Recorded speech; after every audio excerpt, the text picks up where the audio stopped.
Alright, Loki's here, god of mischief, god of lies, and let's talk about him. We're gonna talk about his kits, his skills, team synergies, what are the best characters with him, and we'll do a trial to see how the skills look like. Alright, so the character itself, Loki, crazy design, I like it so much. He looks like a bad boy, obviously. Alright, so we got the passive. Enemies in the status of wet, electrified, burning, or frozen have their defense reduced by 24%. Alright, so wet, obviously, storm, electrified, again, storm, Thor, and then burning, Johnny Storm, Human Torch, right? And frozen is obviously Loki himself. So reduces their defense, and you can obviously deal more damage. The first skill, the debuff one, deals Loki's attack as special damage to enemies in target area and applies frozen. The same thing that we had over here, so it can reduce their enemies' defense, that's why it's a debuff.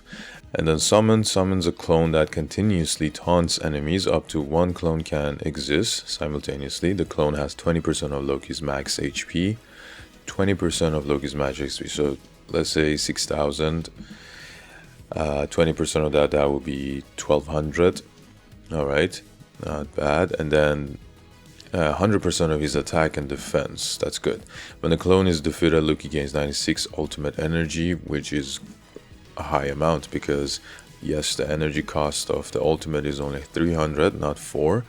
So, and this only costs 2 mana. So if you get this at the start of the battle, and if you have the right let's say gear setup on him, like the artifacts, then you'll definitely be able to do the ultimate skill, which is the icing on the cake, because he transforms Loki into Destroyer Loki and gains 2 stacks of Strings of Fate. His skills change to Iceberg of Jotunn and Harbinger of Ragnarok, consuming 1 stack of Strings of Fate per use. So if you have 2 of them, obviously you can use each of the skills once. When all Strings of Fate are consumed, Loki reverts to the original form. So Iceberg of Jotunn destroyers Loki's attack as special damage to enemies in the target area and applies frozen again for 10 seconds, so kind of like a debuff as well.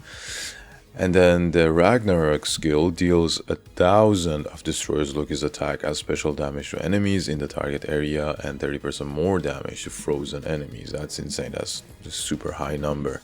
So obviously the ideal rotation is to summon, obviously, and then when it's defeated, then you gain ultimate energy, do this debuff skill to apply frozen, and then when you are you've done the ultimate skill, you can do the first one, the Iceberg of Jotunn, to apply frozen again, and then Ragnarok to just deal 30% more damage to frozen enemies as well. So he's kind of like a main DPS character, not just a supporter, so it's like a hybrid mix of it. Now, when a frozen enemy is present, Destroyer Loki's skill Ragnarok costs 1 less mana. That's good, alright, more damage, easier to deal damage. I mean, when taking fatal damage, retains 1 HP and gains a shield equal to 30% of max HP, cheating death. Oh, this is the unique skill of Loki. And you revive, so this would be really useful, especially in PvP. The revive method is really useful in PvP, but yeah, in general this is something unique. I think only Black Knight had something like this or something similar, so Loki also has this and could be useful. And then for each wet, electrified, burning, frozen enemy, Loki's crit rate increases by 5% up to 25%. So again, as I said, it's kind of like so he supports obviously with the passive, that's really good, reduces defense, but then other than that, everything else is like a main DPS. Over here also the summon taunts the enemies, so that's also kind of a support. And then you also have high damage attack over here with your Loki, so he's also kind of like a main DPS. Now let's talk about the dupes over here. Dealing damage to frozen enemies, increases crit damage by 50%, that's insane amount. Energy generation, great, while transforming to destroyer, attack and defense increases by 25%, again a main DPS. When the mischief clone is defeated, it deals 200 of its attack as special damage to nearby enemies, again DPS, attack, see? So everything is based on being a main DPS. When the Mischief clone is defeated, other allies also all gain ultimate energy, so a little bit of support over here. And then gains 1 additional stacks of String of Fate. So you can do 3 of the skills, which is going to be really, really great. Alright, so those are the skills, passives, and dupes of Loki. In my opinion, he's a main DPS, not a supporter, because he does come out as supporter, like a controller, I mean, in the game. And also he is a special damage dealer, but then it's best to have him as a main DPS if you want. Now the artifact, the highlight, the wearer's attack increases by 25%, amazing amount of buff. When allies deal damage to enemies in wet, electrified, burning, frozen status, crit rate increases by 10%. That's great. Additional effect when equipped by the Loki while transforming to Destroyer Loki, crit damage increases by 40%. So again, you can see all the skills, all the passives, highlights, everything is based mainly on being a main DPS. I mean, yes, there are some supports over here to buff up other characters, but he's going to work more as your main DPS. And a great team with him would be, like, just off the top of my head with the stats and skills that we just read right now, could be Loki, Storm, Human Torch, Thor. I mean, out of these 4, they would all be great because everyone has that dot debuff damage on the other, and then they have great synergy. Like, just look at Storm over here. So deals 30% more damage to debuffed enemies. So that applies to everyone. Does wet damage over here, does frozen damage again over here, I forgot about that.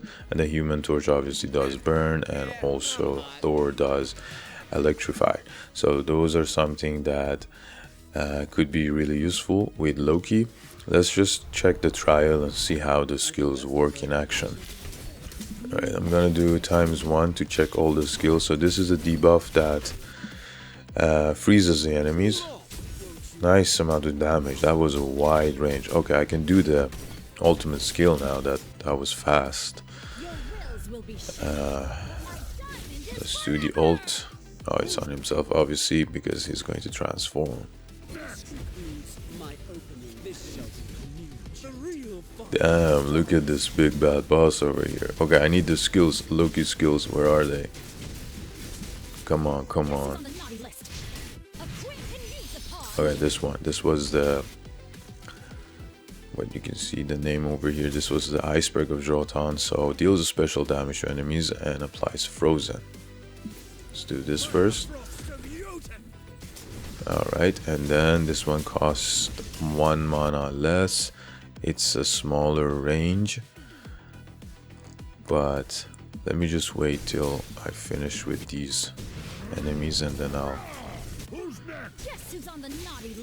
do this with the next wave. Alright, over here. Come on. So C is now 3 because there's no frozen enemies in the field. But anyway. Damn. That was a lot of damage just for the 3 of them. And as a controller, not an attacker, not a striker, anything. As a controller, that was a lot of damage. Okay, I'm gonna use this, and what I like about it is everything is AoE and wide range. Okay, let's do the summon. I don't know if I did this. Okay, now E taunts everyone. Wow, is that was fast. Okay, the summoning is pretty disappointing. Let's transform again. Let's see if we can do these skills one more time. Oh, I wish. So the Loki skill, the previous one goes, but the new one doesn't show up right away. I don't know if this has happened like 2 times now, so that's a bummer. Let's freeze them. I like the animation obviously, and also the wide range, but I mean, he's a hybrid unit. Obviously he controls, like he supports. Oh, I forgot to check the damage, sorry. Yeah, he supports. He also is kind of a main damage dealer, and he's pretty sure fun to play because you have like almost literally like four different skills to use because the skill changes, right? So he is fun to play. But if I would say, is he a must? So should you summon for him? That's the question. I would say wait, since you have like 3 weeks left, and wait for him. You don't need a dupe of him to work perfectly. I mean, if you remember Mr. Fantastic and Invisible Woman, you had to need one of the dupes to work perfectly, but for Loki you don't, so that could be useful. But again, he's not as good as Invisible Woman. Like Invisible Woman, she's a must as a universal character like Captain America, and if you want to pull for one of them, go all out for Invisible Woman. But then again, as I said, Loki is also fun to play, and we have to check him out with different teams, different characters, as I mentioned. But he shouldn't be your top priority. He shouldn't be your first choice. That's just my opinion at the moment, and we're gonna see how it goes later on. Don't forget to like and subscribe, guys. Let me know down in the comment section what are your thoughts, and if you're gonna pull for Loki, or just what are your opinions about him. Till next time, have fun and stay tuned.